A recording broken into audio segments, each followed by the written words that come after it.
안녕하세요. 모자코인 구독자, 시청자, 가족 여러분들. 오늘 솔라나를 준비를 해봤습니다.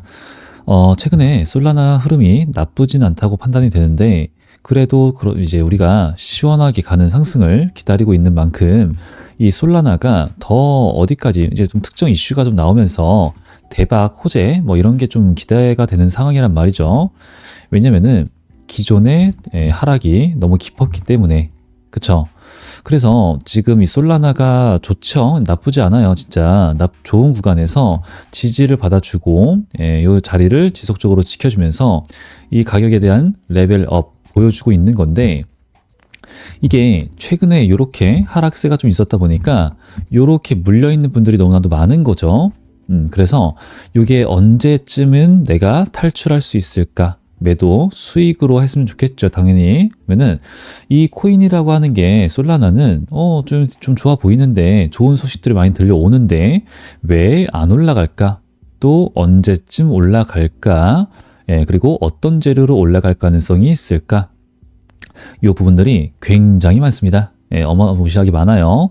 그래서 그 부분들 중에서 오늘은 제가 스테이블 코인 관련해 가지고 요거랑 어떤 연관이 있고 앞으로 이게 어떻게 우리 솔라나한테 좋은 흐름을 가져다 줄지, 그리고 기존의 상승은 왜 했는지도 우리가 알면 좋아요. 그러면서 당연히 기술적 분석까지 같이 보는 시간을 가져보도록 하겠습니다. 결국 어떻게 대응하자까지 같이 갈 거니까 구독과 좋아요, 댓글도 많이 부탁 좀 드리고요. 자, 일단은 우리가 봐야 될 것들이 굉장히 많지만, 일단 차트 아까 보셔서 아시겠지만 우리가 솔라나 뭐 지금 업비트에서만 거래가 되는 것이 아니기 때문에 업비트에서의 거래량이 이게 다가 전부가 아니다. 이거는 이제 아시면 좋겠고, 여태까지 상승에 이 솔라나 가격에 영향을 주는 것들은 뭐냐면요, 초고속 트랜잭션, 그리고 낮은 수수료, 이게 있습니다. 그러니까 솔라나가 초당 6만 5천 건, 그 이상입니다. 트랜잭션을 처리할 수 있고 평균 수수료가 0.00025달러예요. 이건 말도 안 되게 저렴한 거죠. 그래서 이더리움이 네트워크 혼잡으로 인해서 높은 수수료 문제를 겪고 있을 때입니다. 이게 그거와 대비해 가지고, 야, 그럼 이제 솔라나가 이더리움을 이기겠구나. 그래서 많은 D앱 개발자들이 다 솔라나로 이동을 했었어요. 근데 하지만 그래도 이더리움이 많은 시행착오를 끝에 업데이트를 끝내긴 했고, 하지만 이제 우리 솔라나가 이 부분에 있어서 강점이 있다는 것은 달라지는 건 아니란 말이죠. 그리고 D앱과 NFT 생태계에 대한 확장, 이게 있었죠. 그러면서 기관, 이게 좀 많이 중요해졌어요. 기관, 그리고 대형 투자자 유입입니다. 우리 여러분들도 다들 잘 아시겠지만 블랙록이 있어요. 블랙록과 같은 주요 기관 투자자들이 솔라나에 대한 큰 관심을 보여줬고, 대규모 투자 그리고 프로젝트 협업, 이런 것들이 진행이 됐습니다. 그러고 나서 주가 상승, 솔라나 스마트폰까지 나왔죠. 사가라고 나왔었어요. 그래서 지금 이 솔라나가 굉장히 활발한 활동을 하다가 최근에는 뭔가 없는 것 같아. 사실 이런 느낌이란 말이죠. 공백. 하지만 막상 주가는 이제 우리 가격은 올라가지고 있고, 그에 따라서 뭐 좋은 소식이 올라오기도 하고 나쁜 소식이 있는 것도 많습니다. 보시는 것처럼 숏 포지션 100억 넘게 털렸다 뭐 이런 얘기들도 있지만, 지금 뭐 이런 것들 사실 중요하지가 않고요. 9시간 전 근데 가격 올라가고 있죠. 미상원, 가상자산, 법안, 초안, XRP, 솔라나, 주요 알트코인, 비부수 자산 분류 가능성까지 올라오고 있다. 그러니까 지금 우리가 이제 단순하게 코인, 이 암호화폐, 이렇게 옛날에 보는 위험 자산, 이렇게 분류가 되는 게 아니라 지금 국가들이 국가 차원에서 매집을 하고 있죠. 안전 자산의 형태로 진행을 합니다. 거기에는 비트코인이 있고요, 플러스 솔라나가 있고요, 플러스 이더리움이 있어요. 이 세 가지. 근데 이 세 가지가 중요한 것은 아까 말씀드렸던 것처럼 스테이블 코인이 있고, 그 부분에 대해서 같이 봐야 될 것들이 우리 한국도 있습니다. 자, 한국이 스테이블 코인 관련 법안이 굉장히 엄청나게 매우 많이 늦어진 것은 사실이에요. 근데 지금 여기 보시죠. 미 상원은행이 스테이블 코인 위어드 지급 허용 법안 공개 이런 내용들 같이 나오면서 지금 이자를 주지 마 하고 있는데 여기서는 지급 허용 뭐 이런 것도 나와주고 있고 사실 이 우리나라가 또 지금 우리나라라고 하는 한국이 이런 움직임이 나오고 있다는 것도 굉장히 중요한 건데 국고금 암호화폐 지급 그죠? 근데 이것뿐만 아니라 한국 말고 이 비트코인을 법정 화폐로 쓰겠다.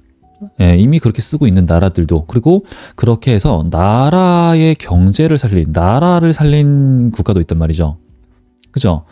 자, 그래서 지금 우리가 베네수엘라 트럼프가 치고 있는데 거기서는 엄청나게 부패가 된 정치인들이 많습니다. 그래서 걔네들이 암호화폐로 많이 해먹은 게 막 이제 들통나고 있는 거예요. 그래서 이제 걔네들은 달러로 바꾸지를 못해.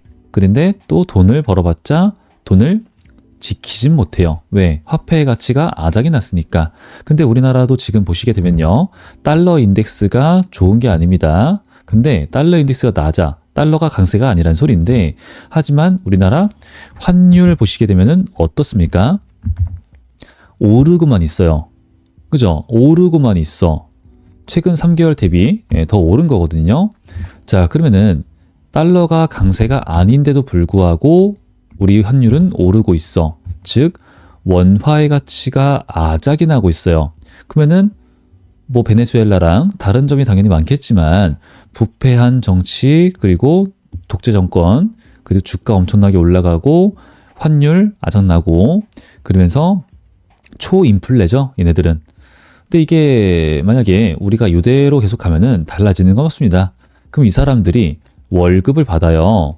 그럼 월급을 받아가지고 뭘로 바꾸냐면은 만약에 우리나라 사람들로서 우리로 예를 들면은 300만 원을 월급을 받았습니다. 그럼 지금 당장 300만 원으로 순댓국을 300그릇을 먹을 수가 있어요.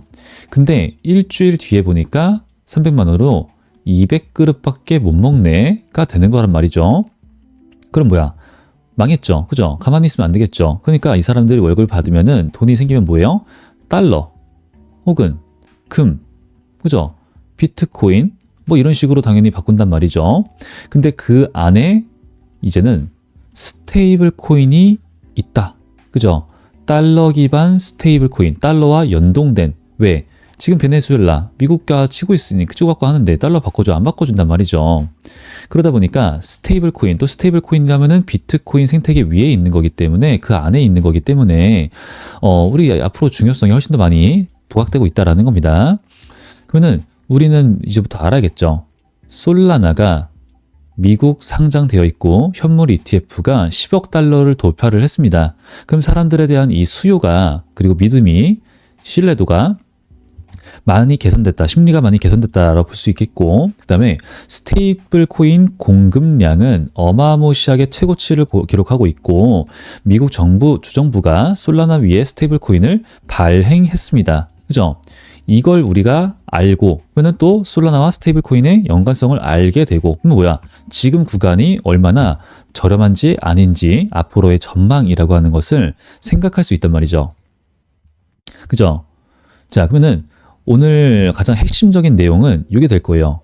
스테이블 코인은 솔라나를 금융 인프라로 만들고 있다. 근데 하지만 가격을 올리는 마지막 연료는 아직 붙지 않았다. 그러니까 인프라로 만들어지고 있는 거예요. 그리고 솔라나 ETF 돈이 어마무시하게 들어오고 있습니다. 하지만 솔라나의 가격 상승은 오지 않고 있다. 이게 문제죠. 이게 핵심인 거죠. 그러면은 가치라고 하는 것은 상승하고 있는데 가격은 아직 오르고 있지 않아. 그럼 뭐예요? 언젠간 상승을 한다는 소리가 되는 건데 그게 언제일까? 당연히 수급의 문제예요. 수급의. 코인 시장 자체의 수급이 굉장히 중요해지겠다. 최근에 반등이 왜 나왔을까요? 베네수엘라 문제가 터지면서 상승이 비트코인과 함께 나오기 시작을 했습니다. 자, 그럼 이제 이 부분들에 대해서 이해를 하려면은 스테이블 코인이 왜 중요한지 설명드렸죠. 왜 하필 솔라나인지 알아야겠고 왜 가격이 바로 반영되지 않는지 이걸 알아야 되는데 일단 방금 말씀드린 두 가지가 있고 자, 왜 하필 솔라나인지 요게 많이 좀 중요해지겠습니다. 자, 일단 그래도 제가 스테이블 코인이 왜 중요한지를 그래도 우리 여러분들 빠진 게 있으니까 좀 쉽게 짧게 설명을 드려보면요. 디파이, 탈중앙화, 탈중앙 금융이에요. 그리고 RWA가 앞으로 매우 많이 중요해질 겁니다. 그래서 실물자산 토큰화 얘기인 거고, 온체인 결제, 이 모두 스테이블 코인을 기반으로 해서 돌아갑니다. 그러니까 더 중요하다라고 하는 거고요. 스테이블 코인 공급량이 해당 블록체인의 실질 화폐 유통량으로 똑같은 효과를 주다 보니까, 그러면 우리한테 오늘 가장 중요한 거, 왜 스테이블 코인은 솔라나로 오는가? 자, 이더리움도 있는데 솔라나 왜 이쪽으로 이동하고 있을까? 이유가 뭐예요? 아까 말씀드렸던 속도와 수수료예요, 수수료. 그죠? 이더리움을 이쪽에서는, 이 기술 쪽에서는 뛰어넘었다. 그죠? 초당 수천, 이게 TPS라고도 부르는데 이게 트랜잭션이죠. 이것과 그리고 수수료가 거의 0이다. 6만 5천 건이라는 말씀을 드렸어요, 이거. 근데 이더리움 같은 경우는 손잡 시에 수수료가 급등해요. 혼잡 시에는. 그래서 거래 결제용으로 달러는 빠르게 쌓아야 됩니다. 빠르고 쌓아야 돼요. 그래서 기관이 싫어하는 불확실성이라고 하는 것도 있어가지고 기관들이 싫어하는 거는 느린 처리, 예측 불가능한 수수료, 이런 걸 되게 싫어한단 말이죠. 그래서 결제 정산 레이어로는 솔라나가 점차 더 매력적인 선택지가 되게 됩니다. 그래서 지금 일단은 현 구간이 제가 이렇게 지지 구간을 그어놨는데 완벽한 저평가 구간이다 말씀을 드리고 있는 거고, 그렇게 볼 수밖에 없는 이유는 현재 코인 시장의 수급이 많이 빠져나간 상태예요. 또 비트코인도 많이 하락을 했었고, 자, 그러다 보니까 이 공포 탐욕 지수가 많이 공포 쪽으로 갔었었는데 지금 그래도 많이 개선이 됐죠. 그죠? 비트코인의 반등과 함께. 그러면서 비트코인이 MVRV Z스코어 탈 패턴을 보여줍니다. 탈 패턴.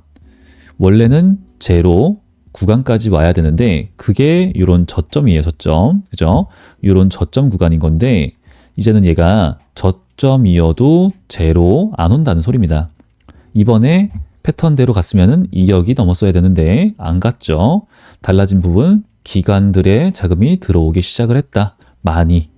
하지만 초기 투자자들이 현재 비트코인을 담보로 해가지고 대출을 많이 받았다라고 하는 데이터가 있습니다. 그렇기 때문에 이제 차익 실현이 그 사람들의 물량이 나올 거다. 그렇기 때문에 지금 가격이 정리죠. 안정화를 가져가는 과정 중에 있어요. 만약에 기관 자금이 없었으면은 이런 타이밍에 비트코인의 변동성이 좀 많이 심했을 거예요. 많이. 하지만 여기까지 왔겠죠. 하지만 탈 패턴 뭐요? 기관 자금 이런 게 진행이 되면서 패시브 자금도 진행되면서 현재 비트코인도 저점에 가깝다. 그러면은 우리 솔라나 사람들의 관심이 좀 없죠. 사실은 코인에다가 미국 시장이랑 우리나라도 주식으로 많이 보고 있으니까 사람들의 관심이 별로 없을 때, 공포였을 때 무조건적인 기회다. 이건 달라지지 않습니다. 그래서 솔라나 계속 말씀을 드렸고 그 다음에 상승을 했고, 그리고 지금 솔라나만 보냐, 다른 RWA, AI 관련 코인을 같이 보시는 게 맞습니다. 그래서 그런 애들 지금과 같은 구간에서 과거에 제가 같이 했던 게, 그래서 그런 관점에서 트론을 했던 거, 트론 이렇게 한 550% 정도 수익을 봤었죠. 이런 문자의 형태로 같이 전송을 도와드리도록 하고 있습니다. 그래서 필요하신 분들 많으실 텐데 우측 상단에 번호가 보이실 거예요. 4494에 1098번 추진이 가능한 제 개인 번호인데 여기다가 그냥 숫자 1번이라고만 남겨주시면 됩니다. 그러면은 우리 구독자, 시청자, 가족 여러분이시구나 라고 하는 것을 제가 알고 여기다 종목별로 주소록이 있어요. 거기다가 종목 등록 포함을 시켜드리고요. 그 다음에 전체 발송의 형태로 소통이 진행이 됩니다. 그러면 우리 여러분들은 왜 사는지 왜 파는지에 대한 우선 발송이 되고요. 그 그다음에 매수 비중과 매도 비중 이런 것들을 꼼꼼하게 체크를 하시고요. 지금 뭐 60% 그땐 너무나도 확신이 컸기 때문에 이렇게 가는데 어떨 때는 5% 어떨 때는 6% 이렇게 가요. 즉 분할로 대응을 한다라는 소리고요. 그렇다는 소리는 철저하게 리스크 관리를 진행한다라는 겁니다. 그래서 우리가 코인 시장은 특히나 그리고 알트 코인들은 특히나 언젠가는 100% 매도라고 하는 것을 해야 될 때가 많은 경우가 많아요. 그래서 리스크 관리를 철저하게 하면서 진행하니까 확인하신 다음에 바쁘시더라도 잠깐 자리를 이동해서 화장실 가서라도 지정가를 놔서 대응은 해주시기 바라겠습니다. 이거 안 하면은 또 힘들어지죠. 또 올라가면 아쉽고. 그래서 확인 자주 하셔가지고 결국은 안정적인 수익을 많이 가져가자라고 말씀드리고 있는 거고, 또 이렇게 하셔야지만 제 영상 많이 봐주셔서 저도 채널이 성장하고요. 그래서 채널을 키우기 위해서 이렇게 열심히 하는 거니까 아직 안 하신 분들 구독과 좋아요, 댓글도 많이 부탁드리겠습니다. 자, 그럼 오늘 영상 저는 여기까지만 하고 마무리를 하도록 하고요. 다음 영상에서 더 좋은 분석과 내용으로 준비해서 인사드리도록 하겠습니다. 감사합니다.